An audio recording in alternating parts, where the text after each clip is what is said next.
भूतिया हवेली। आज ईशान बहुत खुश रहे और काफी एक्साइटेड भी रहे। आखिरकार ओकर सपना पूरा जे होखे वाला रहे। प्रिंसिपल मैडम ओकरा के खुद अपन कमरा में बुला के वेब सीरीज बुलावे खातिर ग्रीन सिग्नल दे देले रहली और ईशान ता अपन वेब सीरीज के तैयारी 2 साल पहले से ही कर रखल रहे।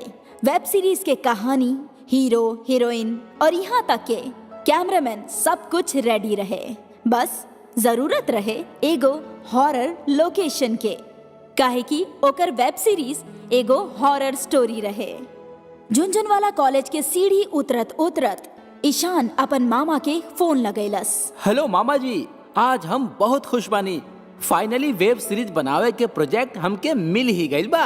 अरे वाह बेटा, ये तो बहुत बढ़िया भइल। लेकिन एगो प्रॉब्लम बा, हमके यहाँ कोनो लोकेशन ना मिल रहल बा। कैसन लोकेशन चाहिए बेटा?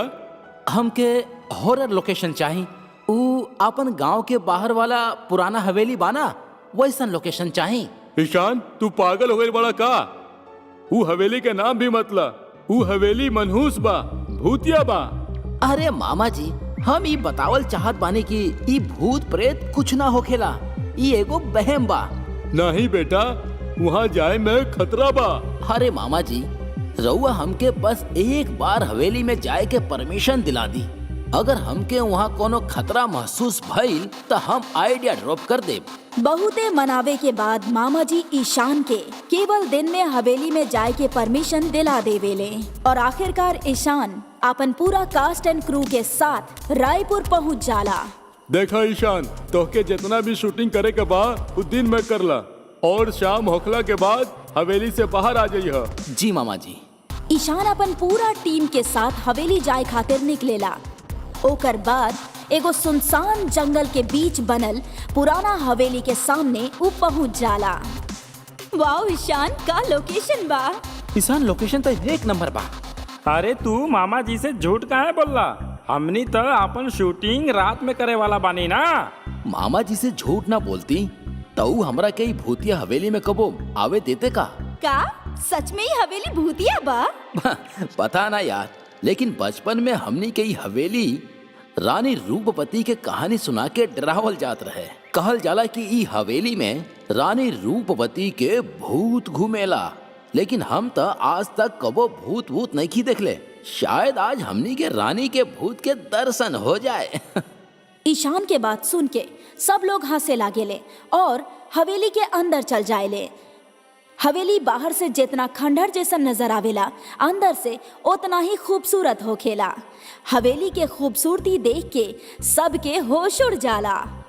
वाओ, कितना सुंदर झूला बा और यहाँ के फर्नीचर कितना रॉयल बा। हमरा के तो लग रहल बा कि हम हमेशा खातिर यहीं रह जाएं। देखा निशा, कहीं रानी के भूत तोरा बात सुन ली ना तो तू भी भूत बन जाइबू। ऐसन कोनो बात नहीं के, हम केहू से ना डराइला। इतना में मीशा के पर्दा के पीछे कुछो हलचल नजर आवेला। ओकरा लागेला कि पर्दा के पीछे केहू बा जे ओकरा के घूर रहल बा। के बा वहाँ? के बा? बाहर आवा। अरे निशा, का हो गई? तू तो अभी से डरे लगलू। के नजर आइल? रानी रूपवती के भूत का। सब लोग मीशा के मजाक उड़ावेले और सीढ़ी चढ़ के ऊपर के तरफ आवेले, जहाँ पर उनका रानी रूपमती के एगो बड़का सा तस्वीर नजर आवेला। हे निशा, देखा तो के ऐसे गेटअप करे के हो कि हाँ ऐसन? बाकी हमरा पास ऐसन कॉस्ट्यूम नहीं खे। Still I try. हवेली में घूमत घूमत शाम हो जाला। ईशान अपन टीम के साथ सेटअप लगावे में बिजी हो जाला। उहे मीशा नीचे के कमरा में तैयार होके खातिर चल जाली। रात के ठीक 9 बजे पहला शॉट शुरू होखेला। तो Nisha ready? Yes, take. Okay, action. जैसे ही ईशान एक्शन कहेला, कुणाल कैमरा देख के चीखे लागेला। निशा तोके का हो गइल? ऐसे काहे नजर आ रहल बड़ू तू? कुणाल, का भइल? ईशान, वहाँ देखा। ईशान फौरन कैमरा के स्क्रीन चेक करेला तो ओकर मुंह से भी चीख निकल जाला। निशा! गाइस, का भइल? ऐसे काहे चीख रहल बड़ा? हमार मेकअप ठीक ना भइल का? मिशा फौरन आईना में अपना आप के देखेली तो ओकर मुंह से भी चीख निकल जाला। काहे कि ओकर शक्ल बदल चुकल रहेला। ओकर शक्ल रानी रूपमती के तरह बन जाला। ईशान, कुणाल, राज कुछ समझ ना पावेले। के बारू तू और का चाहे तोरा? निशा तू यहाँ आवा। निशा कहीं ना जाए, वो अब हमेशा खातिर हमरा साथ हमारी हवेली में रही, हमरा साथ चुड़ैल बन के। अब हवेली के माहौल पूरा तरह से बदल जाला। रात के अंधेरा में वहाँ के लाइट चल जाला, बाकी झूमर के सैकड़न दिया जल जाला। वो रोशनी में मीशा पूरा तरह से रानी रूपमती बन जाली और जोर जोर से कर्राहे लागेली।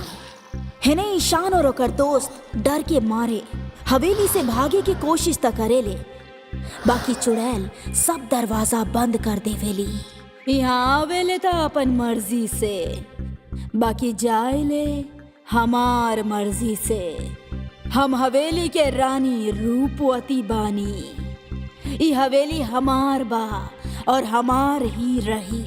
चुड़ैल बन चुकल मीशा अब अपन गर्दन उल्टा घुमावेली और चमगादड़ के जैसन झूमर पर लटक जाएली और जोर जोर से हंसे लागेली। ईशान कुछ करा, निशा के बचा ला, ना तो चुड़ैल निशा के मार डाली। ईशान, हमरा के बचा लो। ईशान, तू हर बात सुन के हमके यहाँ आवे के ही ना चाहत रहे। हमके का पता रहे कि हवेली में सच में कोनो चुड़ैल रहेले। हम खुद यहाँ आकर फंस गइल बानी यार। और ईशान जोर जोर से रोए लागेला। होने रात के 11 बजत देख मामा जी के ईशान के फिक्र होखे लागेला। वो फौरन राय साहब के लेके हवेली जाए के तय कर लेवेले। कुछ घंटा में मामा जी राय साहब के साथ हवेली पहुंच जाले। दरवाजा खोलत ही राय साहब के नजर झूमर पे चल जाला। महेंद्र, आ गएला तू। रानी माँ, कबले हमनी से बदला लेत रहबू। अब तो हमनी के छोड़ दा। ये बच्चा लोग तोहर का बिगड़ले बने। बिगड़ले तो तोहार पूर्वज बाड़े हमरा के जिंदा जला के। का गलती रहे हमार? राजा साहब सौतन लेके आए और हमरा के घर से निकाले के साजिश करे लगले, और जब हम आवाज उठैनी तो हमरा के जिंदा जला देले। हम सबसे बदला लेब। रानी माँ, सौतन ही सही, हमने तो रउआ के भी बच्चा बानी ना। हम केहू के माई नहीं की, हम तो रानी बानी, रूपवती और चुड़ैल भी। मामा जी के देख के ईशान के जान में जान आवेला। राय साहब अपना साथ पावन त्रिशूल के लेके आवेले। वो जैसे ही अपन जेब से छोट सा त्रिशूल निकाले ले, चुड़ैल जोर जोर से चीखे लागेली, कर्राहे लागेली और मीशा के झूमर से नीचे फेंक देवेली।